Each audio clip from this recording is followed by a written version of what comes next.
Parte 2. Parte 2. Gente, rapidinho, vamos lá, vamos continuar nosso estudo, que inclusive está maravilhoso. Muito bom. Eu sou suspeito para falar, mas maravilhoso. Estamos cheios, né, da palavra, estamos cheios de conhecimento, cheios de história. Está sendo muito maravilhoso. Então chama todo mundo, convida todo mundo, aquela pessoa que você não viu ainda ele na live, mas que você sabe que gosta dessa parte, dessa história, que sabe que precisa receber essa palavra. Então o linkzinho aí, convida. Vamos esperar só a Nelson novamente acessar para a gente dar continuidade. Amém? Glória a Deus. Eu acredito que vocês estão sendo abençoados, gente. É um formato um pouco diferente, porque realmente é um formato mais estudo. Mas a gente precisa disso também. Isso me leva muito a lembrar do pastor Nala, né? Que ele fazia muitos esses estudos. E, obviamente, tem pessoas que não gostam desse estilo, mas eu acho que é necessário. Eu abençoo demais. Eu sinto muita falta desses estudos que ele fazia. Algo muito específico, como a pastora tem feito realmente, né? Ela tem trazido essa questão de estudo para a nossa igreja. Isso tem sido, assim, eu acho que um divisor de águas, né? A gente tem tido a oportunidade realmente de se aprofundar em alguns temas que normalmente a gente ouve superficial. E é o que eu digo, normalmente a gente fica muito naquela questão de ler passagens soltas, né? E Nelson, até pela aula que eu assisti dele, o Nelson tem muito essa questão de contexto, né? Vamos contextualizar, vamos entender, e a gente percebe isso naquilo que ele está falando. Ele contextualiza, ele leva a gente para o momento, ele faz a gente entender o que está acontecendo, né? Tá cortando, gente. Marcelo sinalizou aí. Deixa eu ver o dedão aqui. Como é que tá aí para vocês? Vão dizendo aí como é que tá, gente. Não, gente, e esse novo tempo tá cortando. Ah, ótimo, glória a Deus. Vão orando aí. Cadê os intercessores de plantão. aí? E esse novo tempo, realmente, eu tenho enxergado que o Senhor ele tá querendo fazer uma convergência, né? De realmente o estudo da palavra com realmente o mover do Espírito Santo. Porque uma coisa, ela não pode andar solta com a outra. Uma coisa, a palavra, a revelação da palavra, tudo que vem através da palavra, ela não pode andar sozinha, né?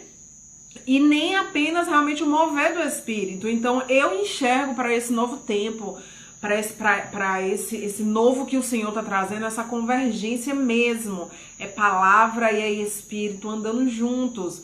E eu estava, esses dias eu comecei a ler um livro maravilhoso, inclusive indico, né, que é a Igreja do Século XX. E o Senhor já tinha me falado isso, inclusive ele falou que o nosso próximo estudo a gente ia estar juntando um pouquinho, eu até falei aqui, Nelson deve lembrar, juntando um pouquinho a respeito de reforma, avivamento, e esse livro iniciou exatamente dizendo isso. Na época que foi escrito, né, que realmente ia chegar esse tempo de que a reforma, né, para trazer de novo a palavra para dentro da igreja, trazer a palavra para o meio do povo, junto com o avivamento, com o avivar do Espírito. Então eu enxergo muito essa história, esse tempo, né? É tempo de reforma e é tempo de avivar. É a palavra, né? E realmente é o mover do Espírito. Agora vamos chamar Nelson para a gente dar continuidade e a gente não perder o foco.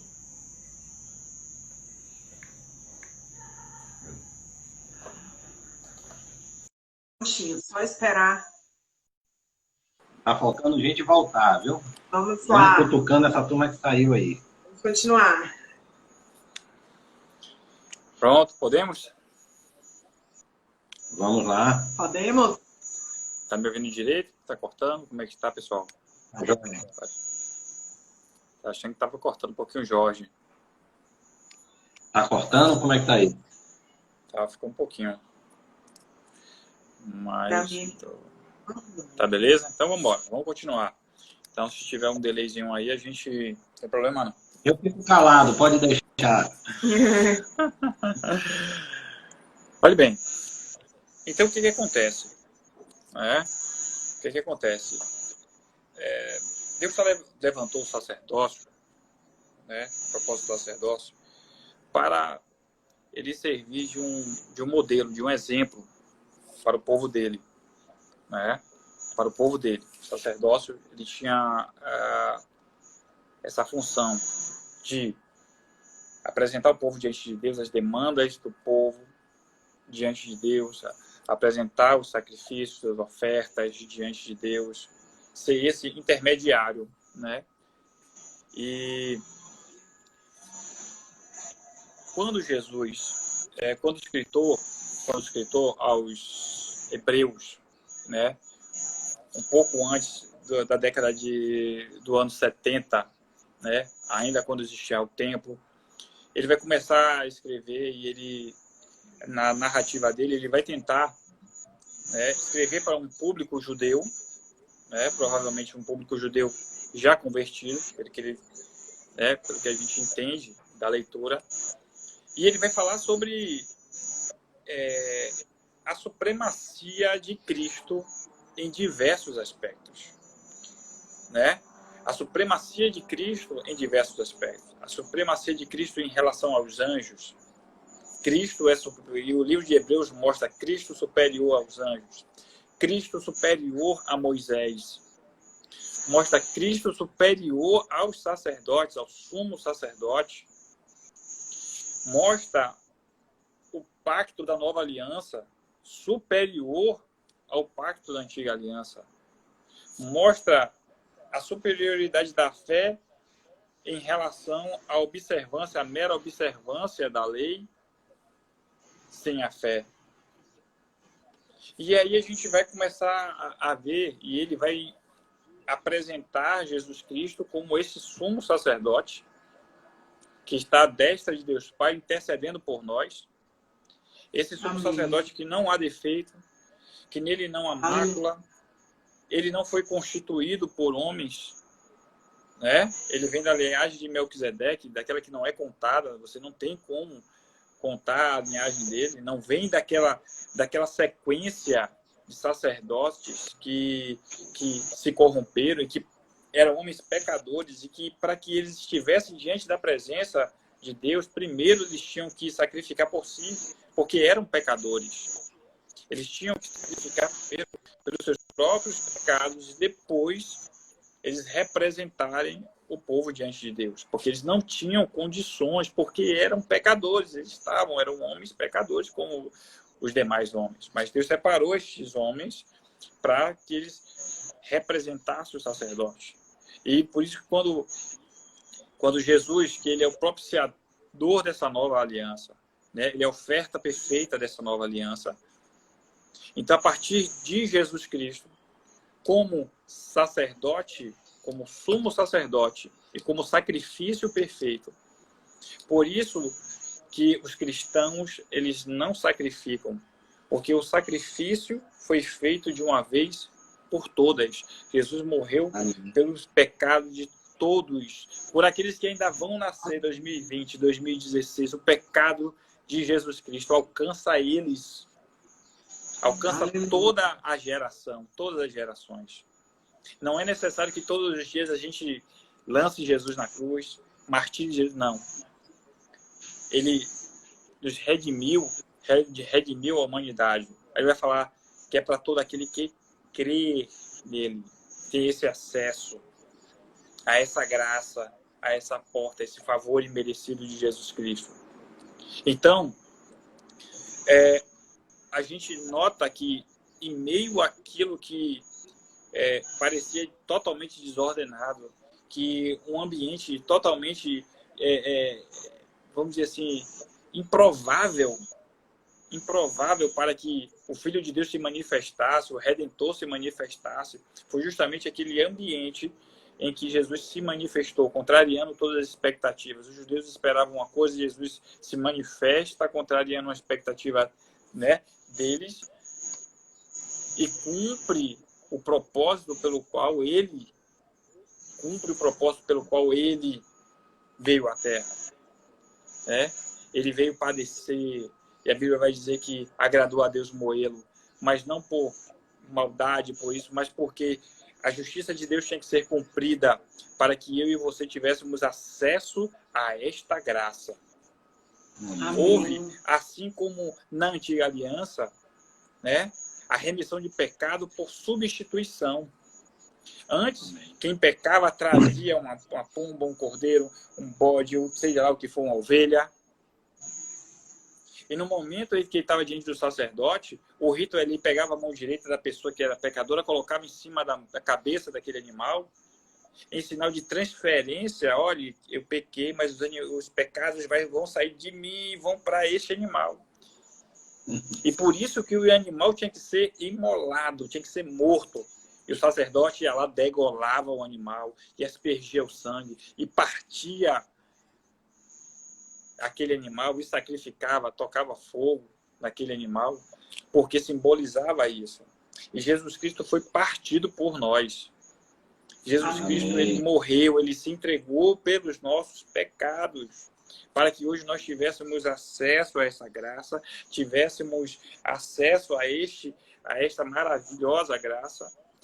O véu do templo foi rasgado, nós temos acesso à presença do Pai mediante Jesus Cristo de Nazaré.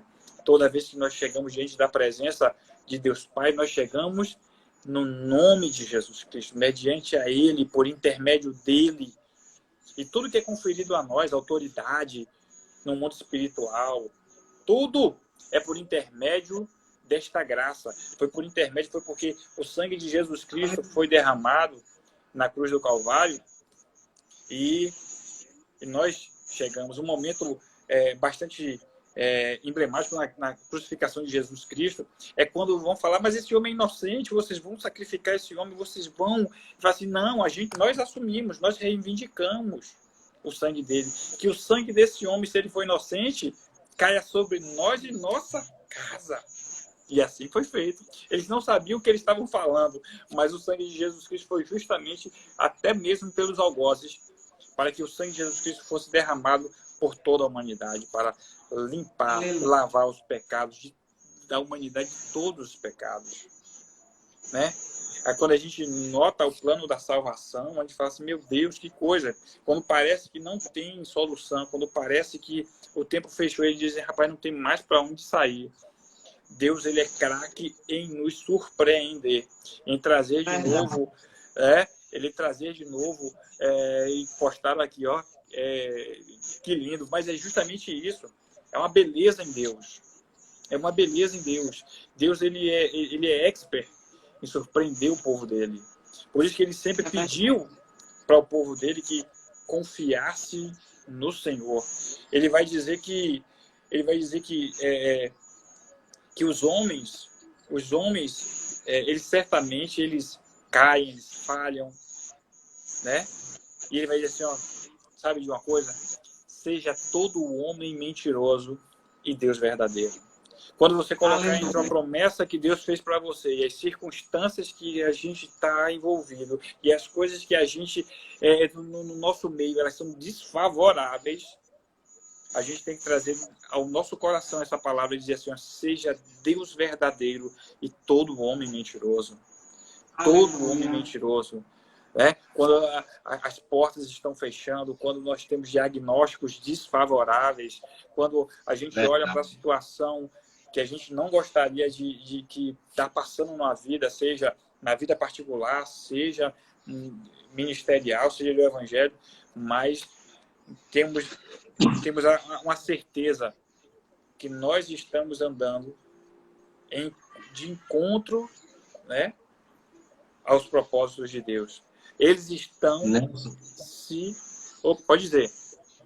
Não, é muito engraçado, porque assim, é como eu digo, a importância dos estudos, e aí eu acho que as pessoas, eu tenho que frisar isso porque as pessoas têm que entender, que eu acho que traz um despertar para a gente, talvez uma palavra que a gente tenha ouvido a vida toda da gente de evangelho, nunca tenha se atentado a um ponto de vista específico. Você trouxe essa questão aí do Deus, né, da verdade, o homem mentiroso, e eu nunca tinha raciocinado desse ponto de vista que você acabou de falar aí. Quando a gente recebe um laudo médico, que seja Deus a verdade, que seja o homem mentiroso.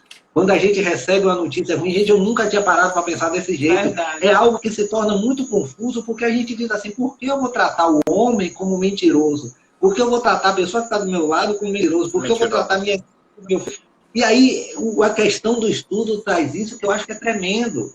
Até então, para mim, era muito questionável, no bom sentido da palavra, assim, por que o homem é mentiroso? Eu sempre entendi como, claro, Deus é soberano, Deus é o dono de tudo, aquela coisa, mas eu sempre entendi de uma forma rasa. E aí, de repente, você traz uma coisa que talvez para muita gente tenha sido até então algo muito simples. Ah, realmente, mas a mim, eu nunca tinha pensado desse ponto de vista. Né? E aí a gente precisa entender, eu acho o magnífico do estudo, e aí, antes quando a gente reiniciou aqui agora, que você ainda não tinha entrado, eu estava falando isso. A questão dos estudos traz isso. É algo que vem com história, é algo que vem com contexto, é algo, mas que vem também com a presença do Espírito Santo. E a gente vê manifestar o Espírito Santo quando traz uma revelação dessa. Eu acho que isso é magnífico, porque você não fica só no contexto, você não fica só na história, você não fica só no que está escrito. Você deixa ser usado pelo Espírito Santo e traz uma coisa maravilhosa dessa. Agora me fascinou, porque eu falei, gente, eu nunca tinha ouvido isso desse ponto de vista. E talvez traga isso também para as pessoas. Aí eu acho um magnífico clareza, né? do estudo exatamente isso. Que o senhor continue usando, viu, Nelson? Isso é maravilhoso. E aí eu vi até um comentário, alguém me mandou um daqueles postzinhos, né, de citação de coisa, ele falando que muito da nossa geração, a gente esperou o aval ou aprovação da ciência em determinada temática, né, que a Bíblia fala, como se a gente tivesse que... como se a gente tivesse... como eu posso dizer... A Bíblia necessitasse do aval da ciência para que ela tivesse qualquer tipo de validade. A gente não precisa de nenhum aval, a gente não pode rebaixar as escrituras, a palavra de Deus a este ponto e precisar da ciência, que é a mesma, se contradiz diversas vezes, né? Que para a própria ciência a verdade é relativa, mas para o Evangelho a verdade é absoluta, porque Deus diz para a gente que Ele é o mesmo ontem, hoje e será eternamente. E por isso que a gente pode confiar em Deus. Por isso que nós podemos confiar em Deus. A ciência ela está limitada a um método. O método define a ciência, né? Os caminhos que a ciência vai chegar, os resultados são determinados pelo método, né? Na nossa vida não é assim, não. Não é método nenhum, método humano que determina nada, não. Mas são as promessas de Deus para as nossas vidas. Promessas de Deus para as nossas vidas. Não tem uma lógica humana, né? Não tem. E aí eu falando com você, eu vou dar um testemunho pessoal para você. Não sei se eu já tinha falado com você, alguma coisa assim. Em 2000, quando eu tinha mais ou menos 14 anos, eu recebi uma profecia. Eu recebi uma profecia, e que essa profecia a pessoa dizia para mim, olha, em resumo dessa profecia, você vai para um outro país, e falava o nome do país, né, que você ia pregar tal, e depois ia para outros países. E eu, 14 anos, e aí vai-se embora. O tempo passou, e eu já beirando, já com 38 anos, 37 anos, aí eu fui pregar num acampamento de jovens, aí vem uma pastora que ela era uma pastora lá do Rio de Janeiro. Eu preguei nesse dia, foi benção, a gente sentou, e aí estava almoçando com os pastores, o Flávio e eu, e a gente conversando, e a pastora falou assim, meu filho, eu estou conversando com você aqui, e Deus está me mostrando na sua frente assim, ó, uma bandeira balançando na sua frente. E essa bandeira é a bandeira dos Estados Unidos. E Deus está mandando dizer para você que prepare as malas, que você vai pregar lá, e Deus está levando você para você pregar lá. Aí eu recebi aquela profecia, Deus já tinha falado comigo, tudo bem, né? Tanto tempo atrás. E eu vou ficar na minha, né? Tal. E aí eu, tranquilo, fiquei. Só que em menos de um ano, eu falei, eu tinha recebido essa profecia há 14 anos, quem sabe se não é mais para 14 anos mais para frente que as coisas vão acontecer. E aí, em menos de um ano, fechando um ano, ciclo de um ano, Deus move as coisas. Eu não conhecia absolutamente ninguém nos Estados Unidos. Não conhecia pastores nos Estados Unidos, igrejas nos Estados Unidos, nunca tinha ido para os Estados Unidos. E Deus faz algo tremendo, porque eu tinha planejado umas férias com Flávia, né? Flávia estava gestante. Eu falei, Flávia, a gente já planejou as férias, então vamos lá nos Estados Unidos, que a gente vai fazer uma compra do seu enxoval, vamos lá. E nesse inteirinho, pastor Maurício, né, acaba tendo um contato com alguns pastores e recebe alguns pastores dos Estados Unidos aqui. E ele ficou, não, vamos sentar para conversar com esses pastores, Nelson, tal. E pensa que deu tudo errado. Que marcava um dia, não dava certo, marcava outro, não dava certo, mandava... E aí, numa conversa, aí teve um dia que eu estava em casa, eles estavam viajando, eles chegaram, e ele falou, então, já passaram quase 4 horas da tarde, falou, então vamos almoçar. Eles não tinham almoçado ainda, vamos almoçar. Ele sentou, almoçou. Depois a gente bateu um papo, foi até a igreja lá do Caminho das Árvores, na sede. Bateu um papo, uma conversa ali de fora, ali no portão ali. E aí o pastor falou assim, olha, veja aí que você vai pregar lá na igreja. Quando você for, eu vou receber você lá e você vai pregar lá na minha igreja. Aí Maurício fala assim, mas rapaz, vamos estar indo nesse mês agora pregar lá, então não se preocupe. Pense que uma coisa que eu, sem conhecer nada, sem conhecer ninguém, meu propósito de viagem era outro. O que era de um propósito de férias para poder comprar algumas coisas, Deus transformou numa viagem missionária. E eu preguei em várias igrejas lá nos Estados Unidos, conheci vários pastores, Deus abriu portas, cumpriu promessas na minha vida. Cheguei lá, Deus tomou uma mulher lá, uma senhorinha espanhola, que estava lá sentada na igreja, e aí eu sentado orando, que eu ia pregar numa vigília. Aí a senhorinha chega do meu lado e a senhora começa a orar, rapaz. E tudo que a mulher orava para mim, falava para mim, não era oração. Ela possivelmente ela esteja pensando que era oração, mas era tudo aquilo que tinha quando eu tinha 14 anos, alguém estava falando para mim.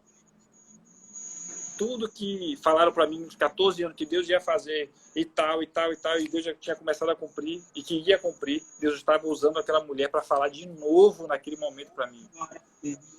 Então, se eu fosse olhar para as circunstâncias, se eu fosse olhar para as coisas, né, eu disse, não, é impossível para mim estar nos Estados Unidos para pregar, porque, primeiramente, tem essa questão, eu não conheço ninguém lá, né, eu não sou pastor, né, e às vezes, por uma questão, o pessoal fala, você é o quê? Eu boto o quê no cartaz? Eu falei, rapaz, você vai botar o quê?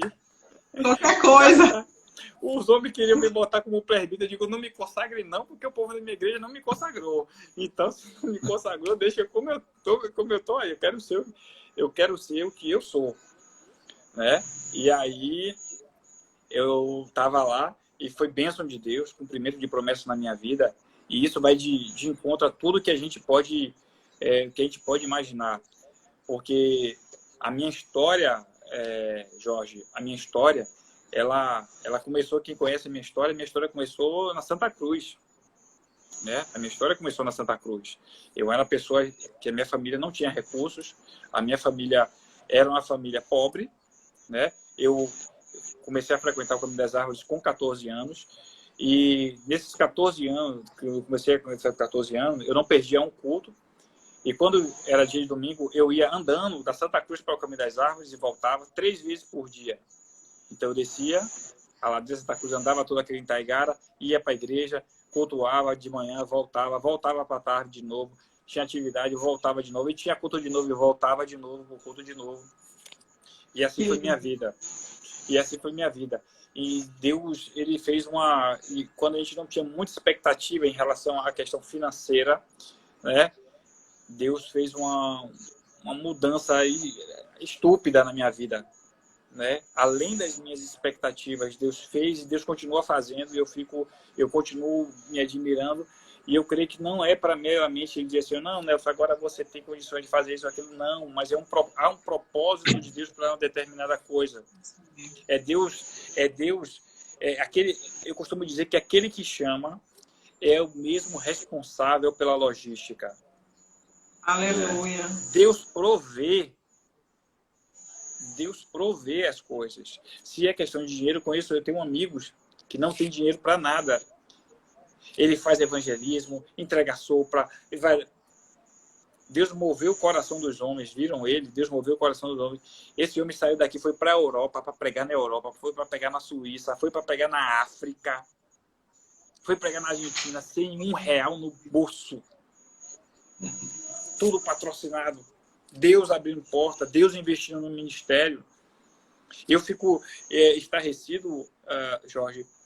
A gente está falando sobre sacerdócio, falando sacerdócio na Nova Aliança. A gente viu que aquele sacerdócio, ele declinou, ele parou lá.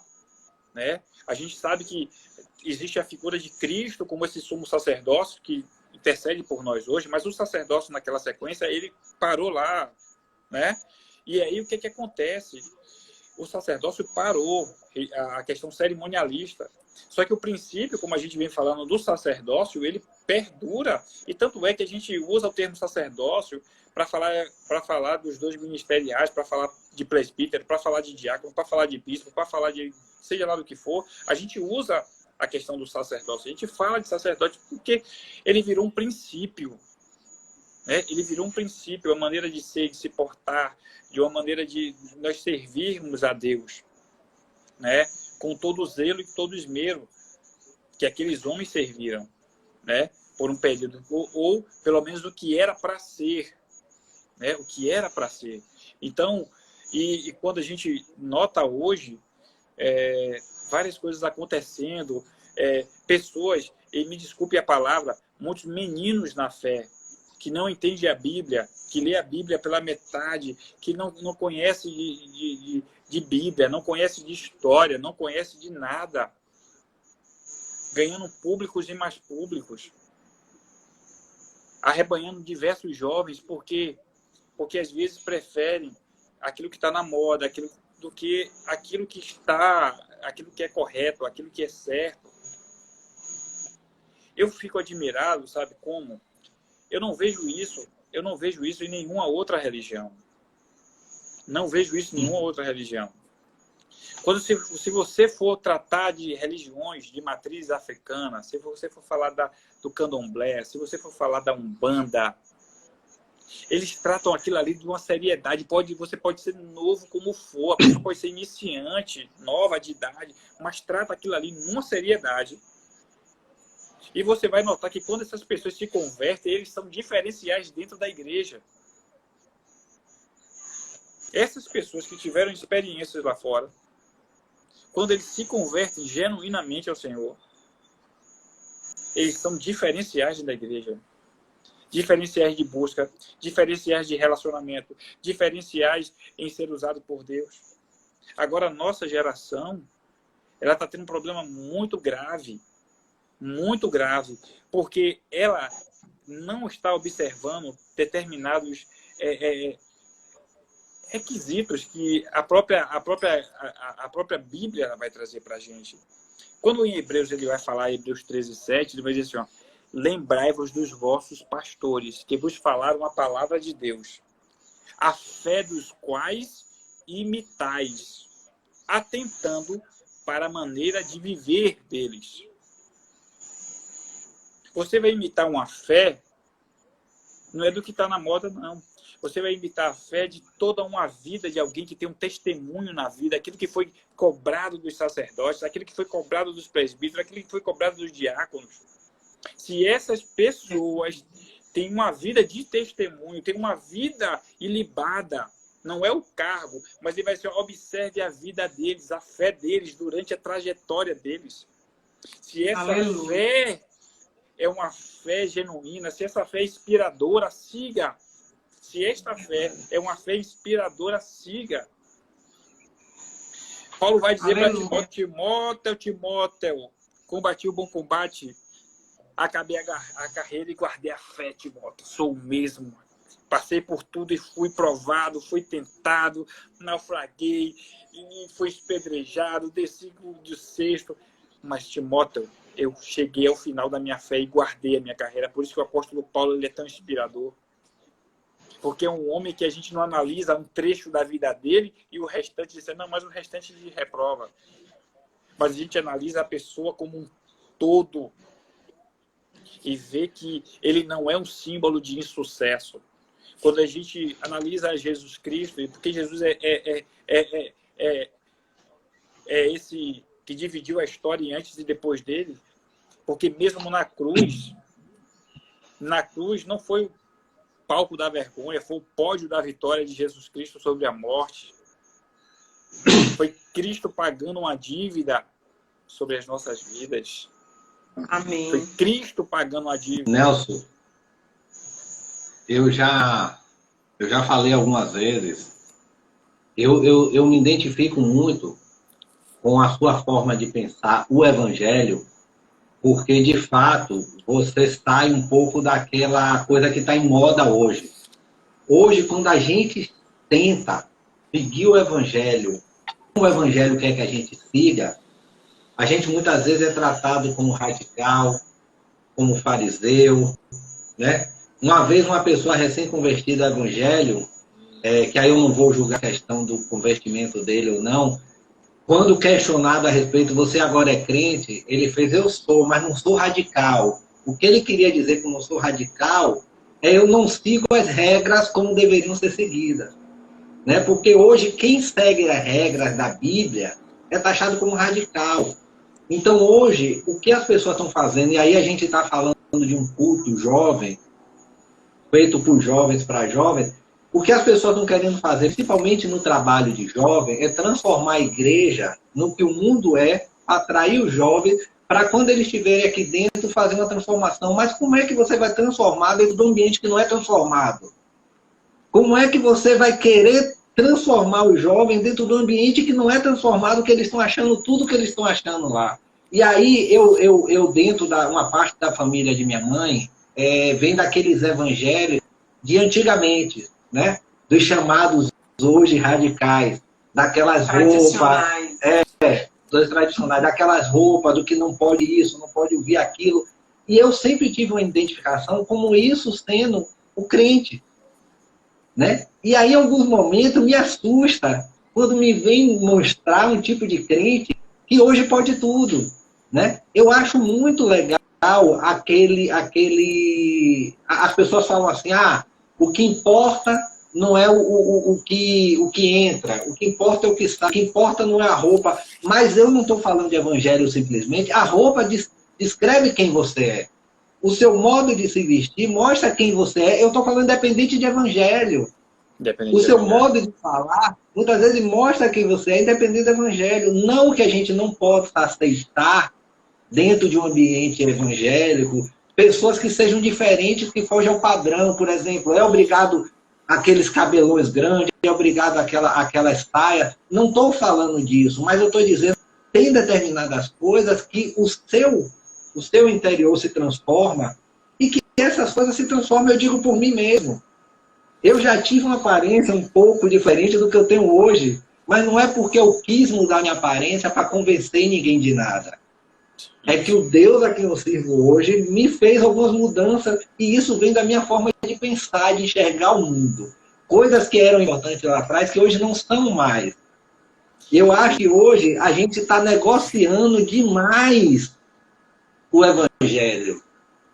A gente está negociando demais os princípios. Tem coisas que não são para ser negociadas. Eu vi um testemunho do pastor Cláudio Duarte falando a respeito de alguma circunstância e ele dizia exatamente isso. Ele falando com algumas pessoas que não eram da mesma fé, né, que ele. E aí ele dizia assim, entenda o seguinte, eu não tenho nada contra você, pessoa, mas os meus princípios, os princípios bíblicos, eu não vou negociar.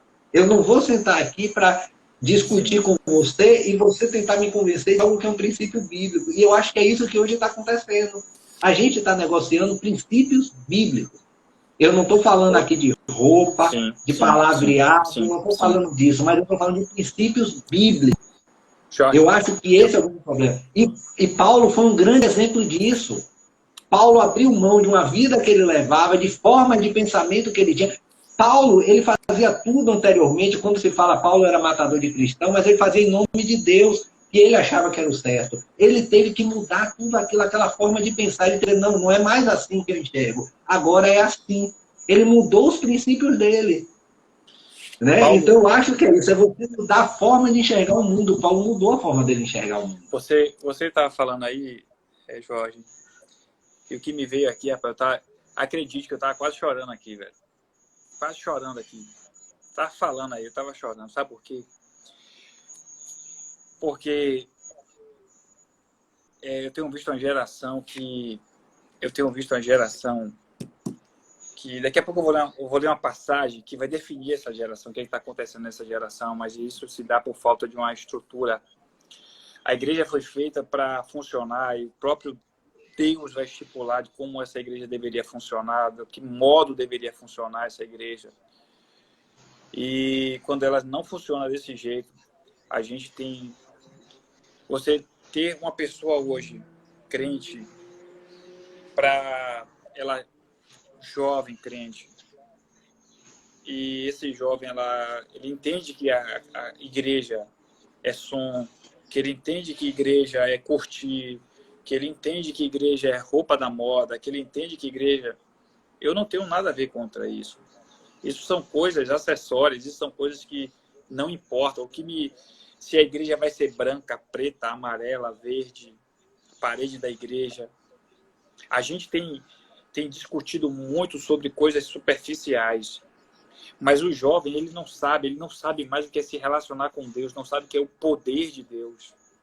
Ele não sabe mais, Deus não fala com o jovem não tem revelação, o jovem não é usado em profecia, o jovem não é usado em cura, o jovem ele não é batizado com o Espírito Santo, ele não busca isso. Verdade. Ele não busca isso, isso me preocupa demais, porque isso não é evangelho. O jovem ele não tem sede de tirar outros jovens das drogas, das coisas que estão escravizando no mundo. Ele não tem noção da vida miserável que ele vivia no mundo, do que é o homem sem Deus no mundo. Infelizmente, a gente se depara quando a gente vai e a gente entra, né, para ouvir uma palavra de Deus, que o evangelho, ele por si só, ele nos confronta. Ele nos incomoda, porque ele tem que tirar de nós aquilo que Deus não colocou dentro de nós. A gente tem que passar por um processo de santificação nas nossas vidas. Eu não estou falando um processo de moralização, estou falando um processo de santificação. É estar diante de Deus com uma conduta reta. Diante de Deus com a conduta reta, íntegra diante de Deus. E quando a gente entra nas igrejas, a gente vê palavras que mais parecem um show, ou eu estou fazendo alguma palestra de coach. Me desculpe quem é coach, mas olha só, o altar foi feito para a manifestação do poder de Deus, para converter o homem do pecado, da justiça, do juízo, para transformar a vida dele. Não é para massagear o ego dele, não. Não é para dizer que ele pode mais, não é para dizer que ele não pode ser coitado. Não, meu irmão. A palavra de Deus, ela pega a gente, faz isso aqui, ó. Destrói a gente, destrói o nosso eu, porque Jesus quer que, a palavra de Deus quer que a gente nasça de novo, a gente seja regenerado. Nicodemos veio para um negócio de conversa, de agradar a Jesus. Não, estão dizendo aí que o Senhor é Nicodemos cheio de título. Nicodemos, olhe, para se relacionar comigo é necessário que você nasça de novo. A conversa com você é direta, Nicodemos. Se você não nascer da água e do Espírito, jamais você vai ter parte do meu reino, Nicodemos. Mas eu sou judeu, eu faço parte do Sinédrio, não interessa, Nicodemos. Você precisa nascer de novo. O que a gente precisa entender o que é conversão de fato. A gente precisa entender o que é evangelho de Deus, o que é palavra de Deus, o que é viver Deus, o que é Deus se manifestar. Eu não mereço nada, Jorge, eu não mereço nada, mas eu fico tão grato a Deus. Eu fico tão grato a Deus que Deus ainda, ele se manifesta. Ele se manifesta na minha vida. Ele se manifesta na minha vida. Eu falo com você porque eu vivo experiências diárias com Deus. Eu não sou esse top de referência, mas eu posso dizer uma coisa para você, Jorge. Ainda esta noite, estava acontecendo algumas coisas no meu trabalho, ainda nesta noite, Deus me dava sonhos de revelação de coisas que estavam acontecendo no meu trabalho, de coisas que eu estava vendo acontecendo, e Deus fazia assim, desnudar tudo para mim. E não é questão disso, mas é porque se você buscar, se você se aproximar de Deus, Deus vai se aproximar de você, vai se revelar para você. É isso mesmo. É uma geração que não está tendo um relacionamento com Deus.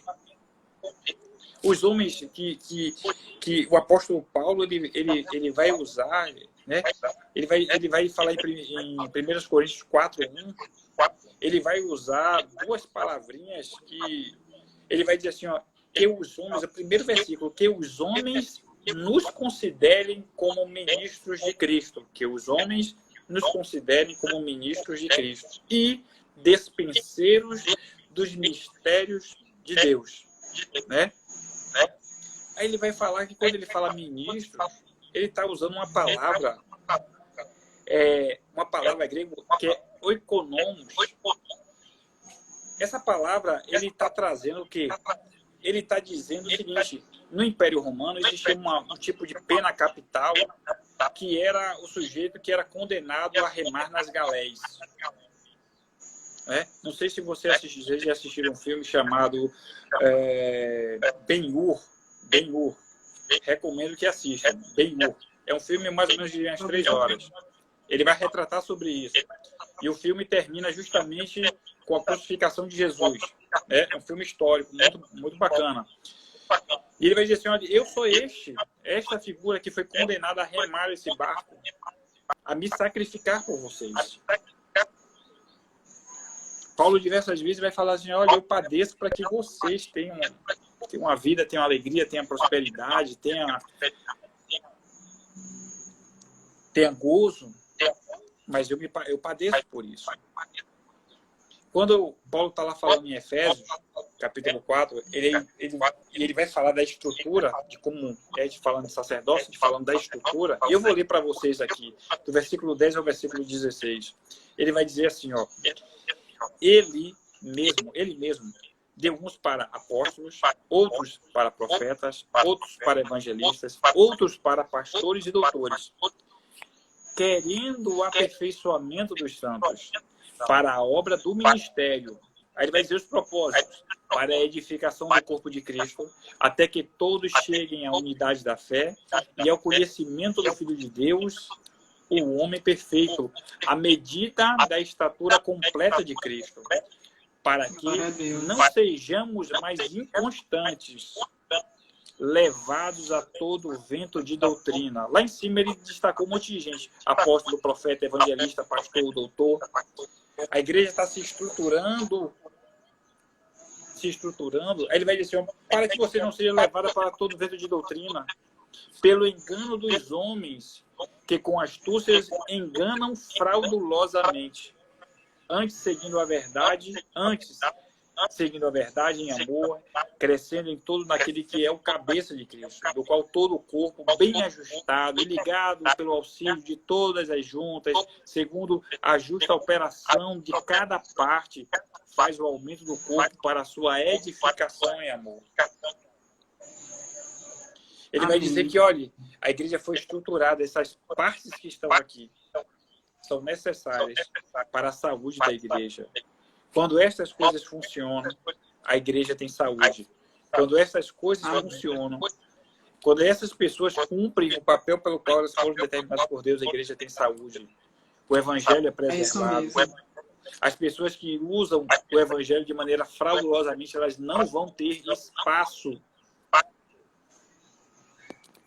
Não tem espaço. Nelson, só cortando você rapidinho, às vezes eu vejo muita questão das pessoas, elas esperam ver uma ação do inimigo de uma forma assim maior, né?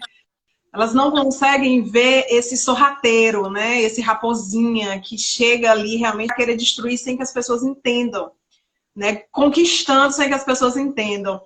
E engraçado que quando a gente estava estudando esses dias todos, esse tempo todo que a gente vem fazendo esse estudo sobre o sacerdócio, teve uma vez que o Senhor, enquanto eu estudava, o Senhor falou o seguinte, que a luta para destruir o inimigo, para destruir o ministério sacerdotal, era exatamente porque o sacerdote era aquele que tinha que direcionar o povo, era aquele que tinha a obrigação de direcionar o povo na palavra de Deus. Né? Lá a gente vê em Deuteronômio, a gente vê em Levítico, realmente o Senhor falou e reafirmou, né? E ratificou. Olha, são vocês que têm que levar a palavra, vocês uma vez por ano, direcionem. Aí ele dizia: pai, direcione seus filhos para que a palavra. Então o Senhor me mostrou a luta realmente do inimigo para quebrar esse ministério sacerdotal, exatamente porque ele é que conduzia o povo na palavra, na verdade de Deus. E hoje, com os jovens, eu vejo muito isso, né? Eu vejo muito essa estrutura que deveria direcionar os jovens sendo, não digo nem corrompida, mas eu digo trazendo outras verdades para a sua mente, né? Não seguindo ali Romanos 12, né? Não se conformeis com esse mundo, mas vá lá se transformando, né? Através da palavra de Deus. Então, eu vejo muito isso, principalmente voltado para os jovens, porque eu entendo, assim, o Senhor me mostra muito a função do jovem nesse novo tempo, né? A função do jovem ali, como o Senhor diz, jovem, eu te escolhi porque tu é forte. Então, eu lendo livros a respeito do avivamento, eu via muito ali a ação do jovem hoje. Então, hoje, o jovem ele deveria ter um posicionamento de oração, de buscar o novo tempo que está para vir, porque o Senhor vai derramar, tem coisas grandes para derramar sobre a nossa nação. Então, assim, o que eu vejo muito hoje é realmente a dissolução de muita liderança em direcionar esses jovens, mas exatamente porque o inimigo está ali como essa raposinha que vem sorrateiramente colocando né? Não, pode ser diferente. E aí a gente vê realmente essa estrutura se romper. E quem é aquele o Josué que devia estar ali, né, na frente da batalha? Realmente a gente tem visto jovens fracos, como você tem dito, jovens que não têm buscado o Espírito Santo. E eu achei maravilhoso tudo isso que você trouxe, inclusive as palavras proféticas que você recebeu, porque a gente está fazendo um estudo também sobre os dons espirituais, exatamente para a gente ver se a gente ativa os jovens a terem sede de buscar isso. Porque é de extrema importância, a gente tem que... É o poder de Deus, é Atos ali, né? É o poder de Deus que opera através de nós. Só para posicionar, Nelson, para a gente ter um controle aí, 13 minutos. A gente tem 13 minutos. Né? O conteúdo é extremamente extenso, é conteúdo para muitas aulas. Para muitas aulas aí. A gente tem realmente priorizado estudos, né?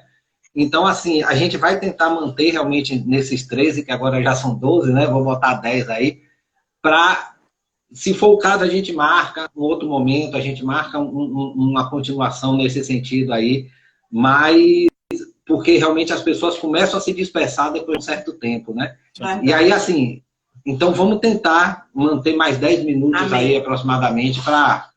Se for o caso, eu tenho certeza que a turma está gostando, a gente marcar outra, a gente vai estar com a turma presente aí, eu tenho certeza. Mas vamos tentar, porque de fato começa depois de um tempo uma dispersão já. Pronto. Estou encerrando, na verdade, já tinha concluído, mas só finalizando aqui as minhas palavras.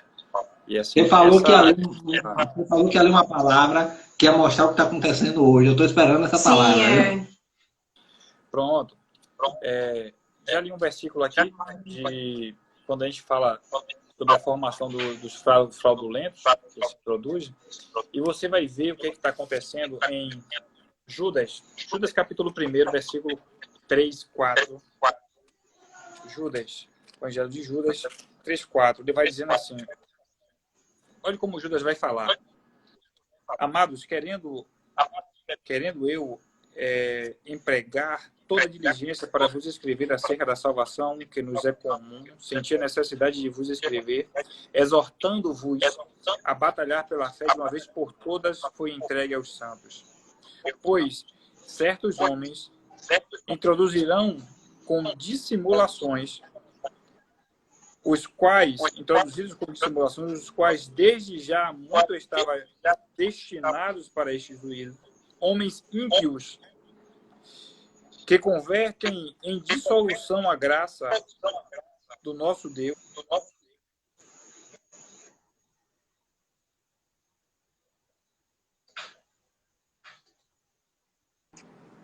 Quando ele está falando em transformar a graça em dissolução, né?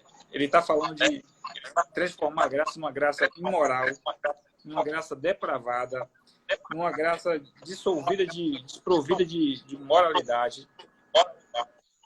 Ele está falando disso. Ele fala assim, esses homens eles se instalam de maneira sorrateira, a conversa é agradável, né? São dissimulados. Só que, assim, a nossa geração é assim, costumo dizer o que acontece com o pessoal.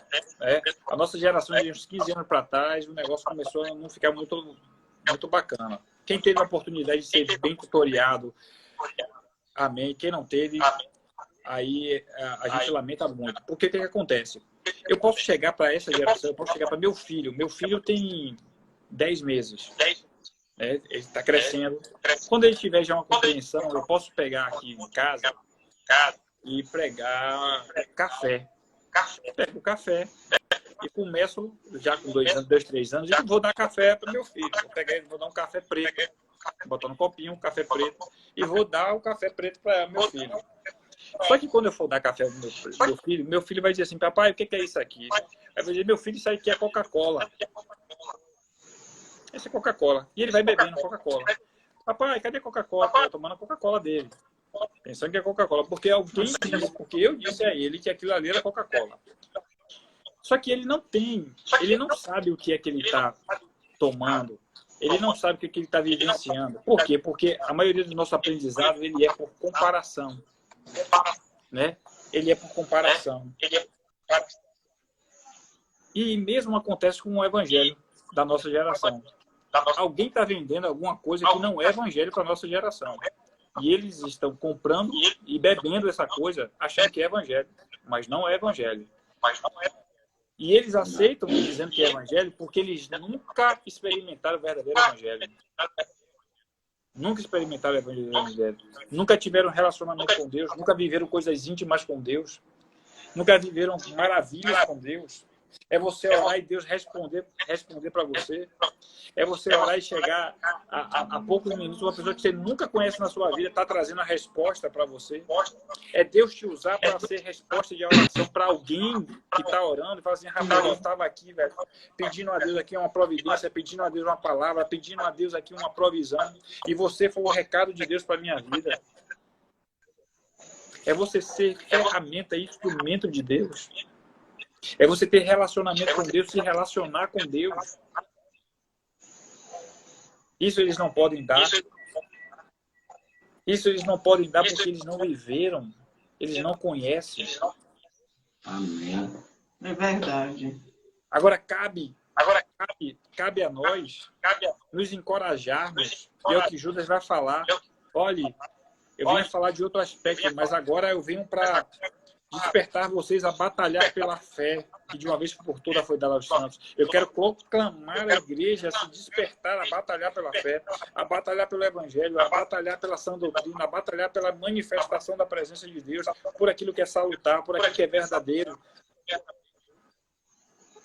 Eu sei e compreendo que a nossa geração, essa geração que está chegando agora, ela precisa de estratégias, de ferramentas para poder a gente poder se comunicar de uma maneira mais efetiva com ela. Disso eu sei, normal, todo mundo sabe disso.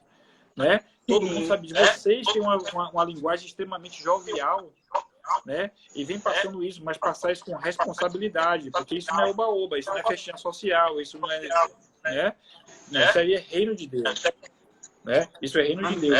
Então eu quero deixar aqui a minha contribuição aqui nesta noite, agradecendo a vocês, sempre elogiando o trabalho de vocês, pedindo a Deus que renove as forças de vocês, dando entendimento, dando graça, ampliando a visão para que vocês alcancem milhares de jovens, cresçam, que esse ministério ele prospere, que vocês levantem outros jovens como vocês, que vocês tenham a oportunidade de levantar pessoas bem mais jovens do que vocês, meninos de 20 anos, de 16 anos, de 14 anos, levantem com fervor, levantem essa galera com sede de Deus, né? Que eles queiram Deus. Né?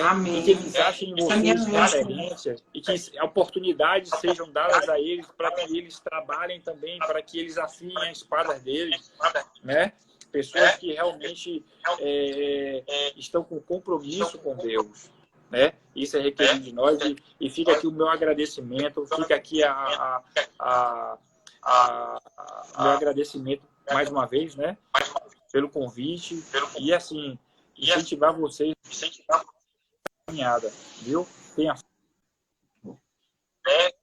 força, Deus abençoe, renove as energias de vocês, né? Com mais estratégia, com mais força, com mais unção, inspiração, que é isso que eu desejo a vocês, em nome de Jesus. Amém. Nós também queremos agradecer a você, né? E de fato a sua sede por Deus, a experiência que você passa através da palavra realmente dá sede, né? E a gente buscar. E eu tenho certeza que quem tem assistido a gente durante essas lives, esses estudos que a gente tem feito, eu tenho certeza que tem sentido essa mesma sede, porque de fato aumentou muito mais a minha sede de buscar. Inclusive, eu estava até brincando com o Jorge, vou pegar o telefone de Nelson, viu, para tirar umas dúvidas com ele. Porque realmente a gente fica com essa sede. Então, agradecer também a você, que Deus também continue lhe usando tremendamente. A gente foi muito abençoado esses dias e é como o Jorge disse, estaremos mais. Teve um pedido aí de Marcele, deixa eu voltar aqui para enxergar. Você estava falando a respeito da leitura de Lucas, de Judas, perdão, de tudo que está acontecendo, e ela falou que cabe uma pregação só com isso, viu? Sim. Vamos começar a pensar realmente nisso, que cabe. Tem um seminário que estava acontecendo aí na internet, aí ele estava aí na internet, deve estar disponível no Google. Tem um seminário que ele tá com o nome de Nuvens Sem Água. Nuvens Sem Água. E é de um pregador americano, ele está dando várias aulas a respeito disso. É o pessoal até da igreja Aliança do Calvário. E ele está falando, esse termo nuvens sem águas, é como Judas, né? É como Judas, ele define esses falsos, Judas vai falar, né, no livro de Judas, dos falsos professores, dos falsos mestres, né, que se introduziram na igreja. E aí Judas vai dizer assim, ó, esses daí são nuvens sem água. São pessoas que eles... O que acontece? Quando o pessoal que está no deserto, está na seca, e que vem aquela nuvem, que vem aquela nuvem, fala assim, meu Deus, que alegria, né? O pessoal vai chover aquela expectativa. Eu tive a oportunidade de estar no interior da Bahia alguns anos atrás, e já tinha 3 anos que não chovia no local, não chovia. E aí o pessoal estava numa frenesi, porque estava vindo umas nuvens, e o pessoal dizia, vai chover, vai chover, vai chover. 3 anos que não chovia na cidade. E aí, você sabe o que é você ter expectativa e quando você chegar a ser uma nuvem sem água. Ele está dizendo isso aí, ó.